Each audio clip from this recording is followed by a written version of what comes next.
You're listening to Aimee Keeps It Creepy, the podcast where I share my obsession with true crime and the paranormal with you. I'm your host, Aimee Brooks. Horny spirits still trying to get it on in the afterlife? A deadly curse made by a jilted teenager? An actress who jumped off the Hollywood sign? This is the story of Griffith Park, one of the most haunted places in Los Angeles.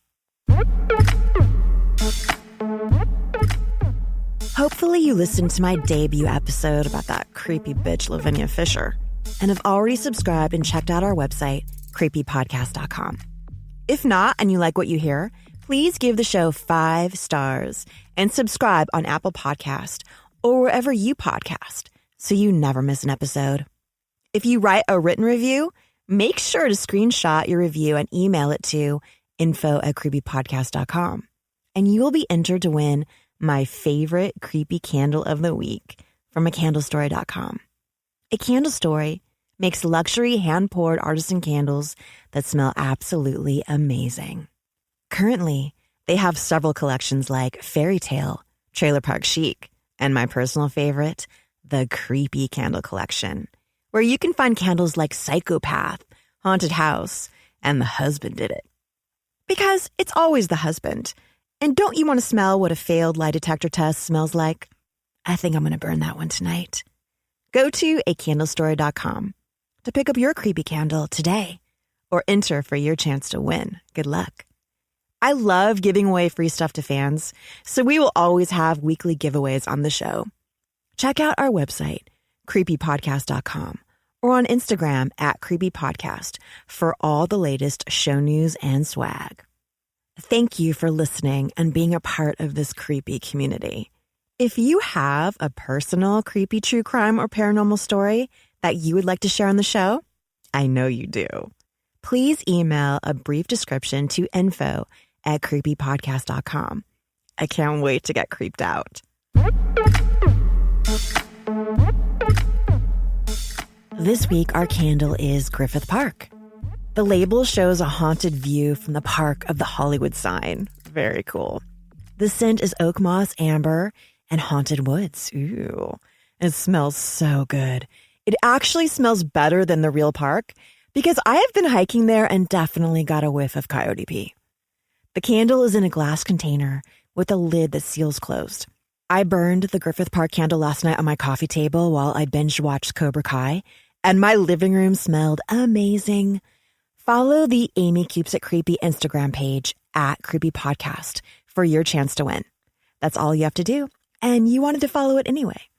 There are several other chances to win fun stuff that you can find on the @creepypodcast Instagram page or on our website, creepypodcast.com. Definitely check it out.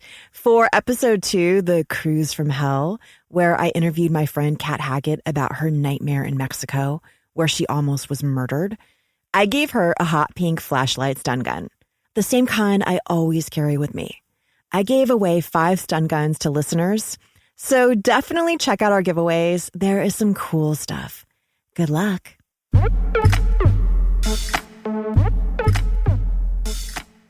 My memories of Griffith Park as a teenager, when I first started going there, are filled with stories of date rapes, satanic rituals, animal sacrifices, and human remains being found, including the occasional lone body part. I even remember a few random decapitated head discoveries in the 80s and 90s. Sometimes it's just a lone hand found by a hiker. Despite these scary stories, Griffith Park is a slice of nature in a concrete jungle called Los Angeles that I still regularly go to. I, of course, have my hot pink stun gun in tow. During the COVID stay-at-home order, hiking is one of the few things we are allowed to do in LA, so I go there a lot with my family. As you know, I not so recently had a baby, and I'm still trying to shift some of this baby weight, and hiking is great exercise. They say 9 months up, 9 months down, and I'm inching past that goal quickly. So I've been hitting the hiking trails and biking on my Peloton. I love that Peloton bike. I shut off all the lights and I turn up the music and I try to ride off those last pesky 20. But I guess I get critical when my endorphins are pumping because I can only spin with one person, my girl Emma Love, a former DJ and just uber cool person She's one of the only instructors they have who doesn't look like she's auditioning for Love Island. For those of you new to the Peloton bike concept, there's a screen on the bike, and the instructor is literally right in your face. And most of the chicks have these push-up bras on, and they have their boobs bouncing in your face. Totally distracting while you're just trying to ride a bike. Now, I like looking at a nice pair as much as anyone. I love boobs. I love my own boobs. And I must say, I have it on great authority from the chick that did my last mammogram that I have nice ones. Granted, a completely inappropriate compliment during a medical exam, but I must say, one of the best compliments of my life. Hey, when a guy says you have nice ones in the bedroom, thanks, dude. But the mammogram chick saying you have nice ones, that compliment is a keeper. So I was hiking at Griffith Park recently, and I thought this would be a super intriguing episode, especially for people interested in Hollywood lore and who isn't. Griffith Park is not only one of the most haunted places in Los Angeles with a rather grim history, but the grounds are said to be cursed. Yes, this is the creepy place I hang out at with my babies. It sounds wrong when I say it out loud. On my website, creepypodcast.com, I posted pictures so you can see for yourself how beautiful it is. Some of the photos are actually from a location scout I had there for a horror film I wrote about a camp. I really want to film there. Plus, there are a couple crazy videos of a ghost hunt I had where I captured amazing EVPs. I still can't actually believe it. I was at Table 29. Haven't heard of Table 29? Not to worry. It's my favorite Griffith Park story that I'll tell you all about in this podcast. Okay, I'm going to give you a sneak peek. This is the EVP I got. Listen to this. Stop, please. Did you hear it? I'm going to play it again. Stop, please. It's saying out, please. Stop, please. Oh my God, it's so creepy. Check out the video on creepypodcast.com or on my YouTube channel. The link is in the show notes. Stop, please. Griffith Park is one of the country's largest urban parks. Over 4,200 acres of chaparral-covered slopes, caves carved in canyons, twisting trails, and urban wildlife, including a rather famous mountain lion, Bachelor, P22. All of it barely more than a mile from the freeway, but seemingly a world away. That's what makes the rugged, mountainous Griffith Park so appealing to filmmakers. It's been featured in La La Land, Batman the Series, Rebel Without a Cause, my personal favorite, Back to the Future, and many, many more. It's an absolutely massive park, 5 times the size of New York City's Central Park. To put it into context, you can ride horses, play golf at your choice of 2 different 18-hole golf courses, go to a zoo, go to a museum, go to a concert, go to an observatory, hike on over 52 miles of trails, or just hang out in the picnic areas. Incidentally, if you are interested in learning more about P22, I have a bonus podcast about P22 on my Patreon page with photos. I've been a fan of his since that location scout I went on where I could have sworn I saw him in the bushes. Griffith Park is said to have been cursed since its beginnings. In the mid-19th century, it was a vast, rich ranch named Rancho Los Feliz, belonging to a wealthy bachelor, Don Antonio Feliz, who lived there with his 17-year-old blind niece, Dona Petronilla. Petronilla was said to be a tall, graceful, beautiful creature who possessed a fiery spirit. In 1863, Felix was stricken with smallpox. On his deathbed, a friend and influential local politician named Antonio Coronel, who ended up being the first mayor of Los Angeles, by the way, came to draw up Felix's will. Way to leave it to the last minute. Deathbed wills are always suspicious to me. Why wouldn't a wealthy land baron like Feliz have a will to begin with? Well, it turns out the will left the ranch and all of the Feliz wealth to Coronel, leaving zip zero to Petronilla. His lawyer was quick to claim that he was witness to the document signing.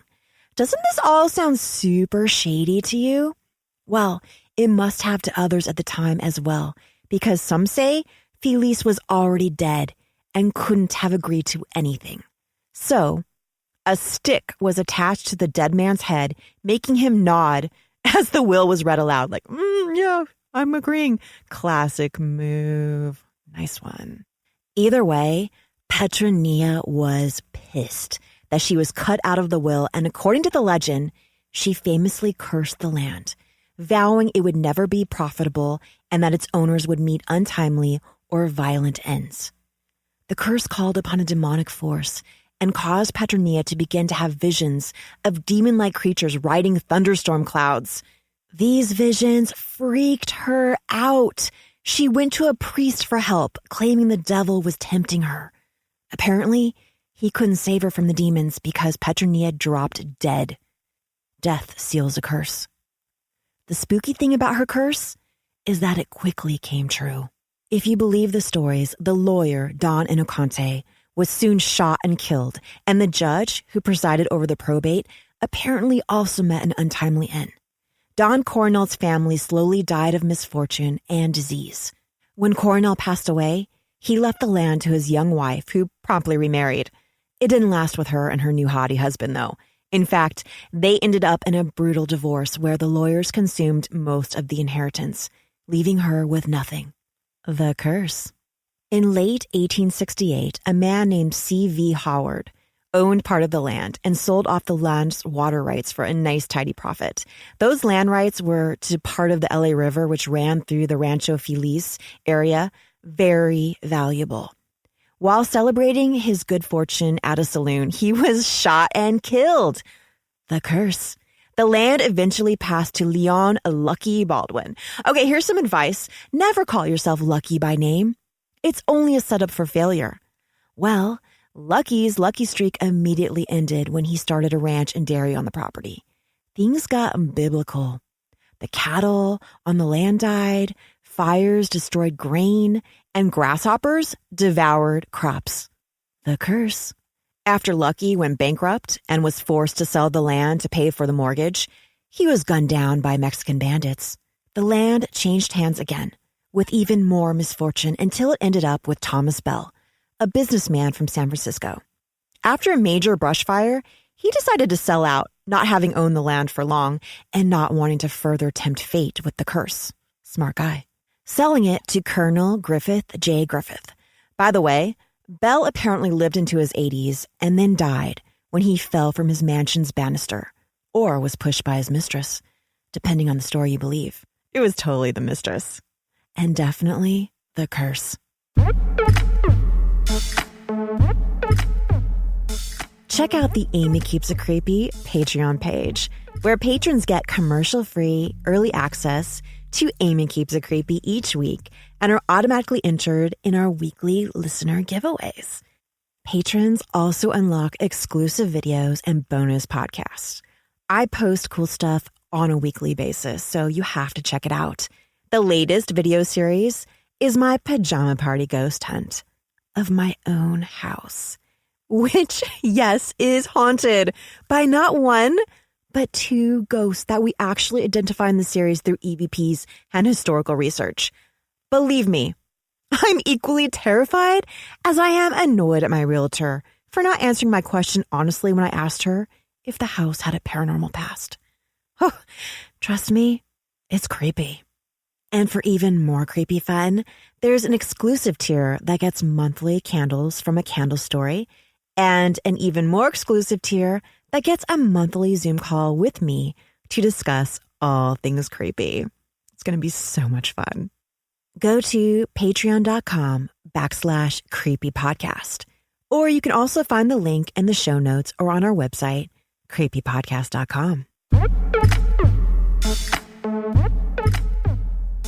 So, if you're keeping up with the long list of owners, the land now belongs to Colonel J. Griffith. I love this guy. And yes, his first name is the same as his last, Griffith. The guy was a character. He called himself a colonel, but the title is totally made up. The only military title he maybe held was Major of Riflery Practice with the National Guard. Griffith was known for his aristocratic pretensions and his uncanny knack for finding silver and gold. God, I wish I had that knack.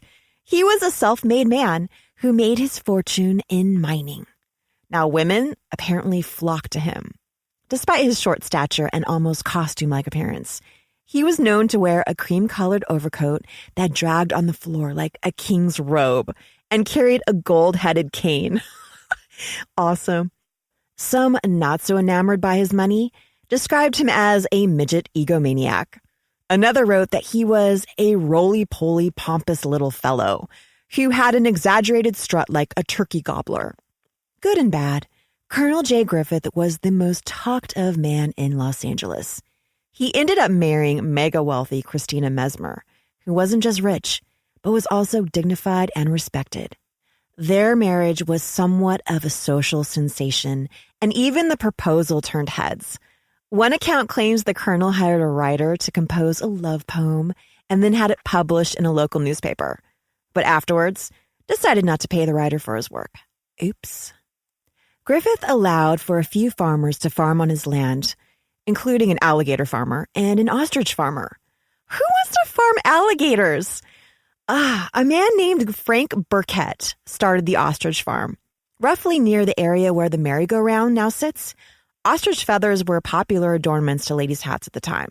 You know, I wouldn't want to farm ostriches either. They are dumb, incredibly strong birds. Never trust an ostrich. They can kill you. By 1884, the curse popped up again, as an unprecedented electrical storm besieged the land.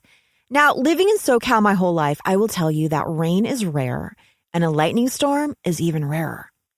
Lightning struck the oak trees on the property, and the better part of the ranch was swept away in the storm. The ranch hands claimed to see Don Antonio Feliz riding his ghostly horse in the rain and demons riding the waves and directing torrents onto the land. Doesn't this all sound like the visions Petronilla had before she died? When she started seeing demons that she had made a deal with to curse the land? Creepy. Don Antonio continued to haunt the land after the storm, often appearing near an area called B-Rock. I need to investigate B-Rock. I don't know where that is. And he's always been seen on his horse.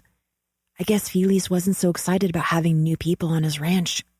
Griffith got freaked out and refused to visit the land except at midday. And the stories claim that the ostriches stampeded at night. Oh, I told you! Never trust an ostrich! Claims were being made that ranch hands were arriving as young men to the land and leaving soon after, aged with gray hair. There were frequent reports of hauntings, including a claim that the ghost of Don Feliz crashed a party at the ranch and invited a guest to join him in hell. Oh, yikes. Not very friendly. With ghosts appearing and ostriches stampeding, Griffith eventually foreclosed on the ostrich farm, which was failing anyway, causing Burkett to vow vengeance. Burkett ended up attempting to gun down Griffith with a shotgun outside of Old Calvary Cemetery, which is now home to Cathedral High School, which is said to be a haunted place, even after the bodies have all been relocated. The coolest story I've heard is that when it rains, holes appear where old gravestones used to be. Oh, the movie Poltergeist comes to mind, and the Cuesta Verde housing tract over the cemetery, remember? Interesting place to go to high school. If any Cathedral High School alums are listening, I'd love to hear your creepy stories. Burkett apparently used birdshot instead of buckshot, which was the only reason Griffith survived. Guess you have birdshot lying around when you were an ostrich farmer. Apparently, Burkett thought he had succeeded in killing Griffith, so he committed suicide with a revolver to the head. Okay, wait, he had a revolver? Why the heck didn't he use that on Griffith? Don't think Burkett thought that one out very well. In December 1896, Griffith donated his land to the city of Los Angeles to forever be used as a public park for the people. He was a hero in the community. Of course, there is some dispute over his motivation for his donation. Some say that Griffith donated the land to avoid a large tax bill, and some say it was to keep his son out of prison for a murder he was accused of committing. I like to think that Griffith made the donation to get away from the cursed land and the ghost of old Don Feliz creeping everyone out. But Griffith couldn't quite escape the curse. In 1903, things went tragically wrong. Although the colonel was richer and more powerful than ever, he was also terribly nervous and edgy. compulsively biting his nails and acting strangely. He privately maintained alcoholic drinking behavior, putting away 2 quarts of whiskey a day, while publicly aligning himself with the city's strong temperance movement. My question is, how do you sneak all of that whiskey and have none of the temperance chicks smelling it on your breath? In August 1903, the Griffiths, married now some 16 years, went to the Arcadia Hotel in Santa Monica. Christina Griffith hoped a month in the presidential suite overlooking the Pacific Ocean would help her husband unwind. Sounds nice to me. But the Colonel's strange behavior intensified. He was even caught switching his food and drink with his wife's at dinner, thinking he was being poisoned. Griffith is said to have hated Catholics. Even though he married one, Christina was Catholic. So he comes to think that the Pope and Christina were conspiring to poison him and steal all of his money. On the last day of the Griffiths' vacation, Christina Griffith was addressing a few last postcards and beginning to gather her things. Her husband entered the room with a prayer book in one hand and a revolver in the other. He handed one of the items to his wife. As you may have guessed, he handed her the prayer book and pointed the gun at her. She was on her knees begging for her life when the Colonel aimed and fired. Christina Griffith jerked her head at the last minute. That saved her life. She hurled herself out a window, landing on an awning below, and crawled to safety through another window. Wow. That is out of a movie scene where you say, that would never happen in real life. Her angels were watching over her that day. The shooting left Christina Griffith disfigured and blind in one eye. Griffith's trial was a spectacle, as you can imagine. Special prosecutors led by an ex-governor were called in. The defense was based around a novel concept, alcoholic insanity. Ooh, good one. I've had alcoholic insanity before, but I didn't kill anybody.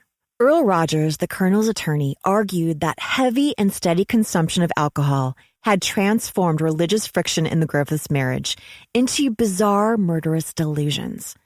The defense succeeded, and Griffith J. Griffith was sentenced to only 2 years in prison, with the stipulation that he be treated for his alcoholic insanity. In the end, the curse of Donna Petronilla was fulfilled. The land's owners died ignoble and violent deaths, and, gifted to the people of Los Angeles, Griffith Park is not making anyone rich, as Donna Petronilla vowed it would never. Still, some believe the ghost of Donna Petronilla is not satisfied with the fulfillment of her bloody curse. Her vengeful, pissed-off ghost is said to haunt the land. There have been countless reports over the years of a lady in a white dress appearing to hikers and visitors. For many, it's appropriate that she would haunt the park because she is the one who famously cursed it. But according to folklore, Donna Petronilla is not alone in haunting the hills. Actress Peg Entwistle, who infamously leapt to her death from the H in the Hollywood sign in 1932, is said to startle hikers, appearing in all her 1930s Hollywood garb. Ooh, I'd actually like to see her on a hike. I love those 1930s dresses. I wonder if she appears, though, in a clean dress or like a dirty, tattered dress. Is it like pre-fall or post-fall? I'm always so curious how people are dressed in the afterlife. Entwistle's death was widely publicized, and the dramatic suicide of a despondent actress struck a nerve in Hollywood. Yeah, jumping from the H was quite a statement. Another famous ghost who haunts the land is said to be that of a man riding a horse, looking out over the land. But the style of the rider doesn't match that of a Spanish Don, making some believe it is Griffith J. Griffith himself. A ghost girl has also been seen throughout the park, and she seems to be looking for help. Oh, it's so sad. Some believe she was abandoned in the park and eventually died from exposure, and that now she is wandering the park looking for her parents that left her behind. Oh, see, I can't handle stories about ghost kids. It's just too sad. A ghost also lurks near the merry-go-round, having been seen descending steps nearby and disappearing as he reaches the last step. Ew. I'm sure there are even more ghosts haunting the park. Over the years, Griffith Park has been the final resting place for many a murder victim. In the 1970s, It was the preferred dumping ground for the hillside strangler. Every year, police are called to the massive wilderness park when unlucky hikers stumble upon bodies. Many say the curse lives on. In this century, there was a terrible fire in 1933 that left 29 people dead and over 150 more injured. This fire is one of the deadliest in Los Angeles history. There have been even more floods. In fact, after a major flood in 1938, the LA River was covered in concrete. It's true. I told you LA was a concrete jungle. Our only river is just a concrete wasteway to the ocean.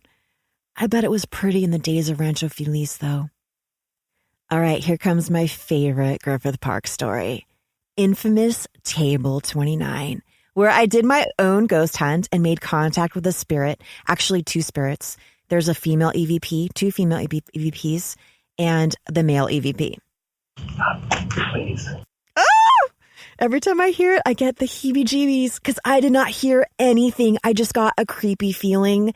And then you hear that on the recorder. Oh, the story goes that on Halloween night in 1976, two young lovers, 22-year-old Rand Garrett, a musician, and 20-year-old Nancy Jeanson, an aspiring actress, were getting busy on a picnic table when a tree branch fell and crushed them both to death. Yes, they were in the middle of the deed. Absolutely horrific. I, of course, definitely fast forward to think of the first responders and what that awkward scene looked like. And were they wearing Halloween costumes? And what were the costumes? So many questions I have. After the funeral, their family had the brilliant idea to scatter the couple's ashes around the site where they had met such a violent and untimely death. Okay, that is how ghosts are made. If there is a formula to becoming a ghost, it is for sure being killed while doing the deed by a random tree falling on you, instant death. You have no idea what happened to you. But when I went up there, I saw the tree. I sat next to the tree. It is still there on the table. The scene remains no different from how it looked on that fateful Halloween night when Rand and Nancy lost their lives. I'll post photos on creepypodcast.com, and that's also where the video is going to be. It is super creepy and interesting. People bring gifts and they leave them for Rand and Nancy, and there's even graffiti over the table. So why don't park officials remove a broken tree on a picnic table that killed people so long ago? Well, attempts to remove the tree have been met with gruesome tales of maintenance workers having bizarre experiences like finding blood on their shirt, not their own, or seeing ghostly figures of a couple running into the forest, or being chased away by disembodied ghosts telling them to go away, leave us alone, you are going to die. See, that's what happened to me when I got that EVP. I definitely got the creepiest feeling that I was not welcome. Please. When a park supervisor, Dennis Higgs, was tired of hearing the stories of why his crew refused to remove the tree because they were too scared, he decided enough was enough, and he went up there himself to do it. He was found the next day by an early morning jogger. His truck was parked in front of Table 29, with the headlights on and pointed at the fallen tree. Dennis lay dead on his back, a chainsaw by his side. Some say it was natural causes. Others say Rand and Nancy reacted because they don't want anyone disturbing their resting place. Paramedics reported that the man's face had a frozen expression of horror, like he had seen the devil. I believe the curse of Donna Petronilla lives on at Griffith Park and is the home to many spirits left to roam the cursed grounds. As for me, I will continue to hike there with my fellow Angelinos. Hopefully, I won't trip over a body part or meet up with a pissed-off spirit along the way. If you share my obsession with creepy things, please subscribe and leave us a 5-star review. If you screenshot a written review and email it to info@creepypodcast.com, you will be entered to win my favorite creepy candle of the week from acandlestory.com. Winners for all our giveaways are contacted directly and announced on our Instagram page @creepypodcast. Please check out our website, creepypodcast.com, for all the terms and conditions and the latest show giveaways. Thank you for listening.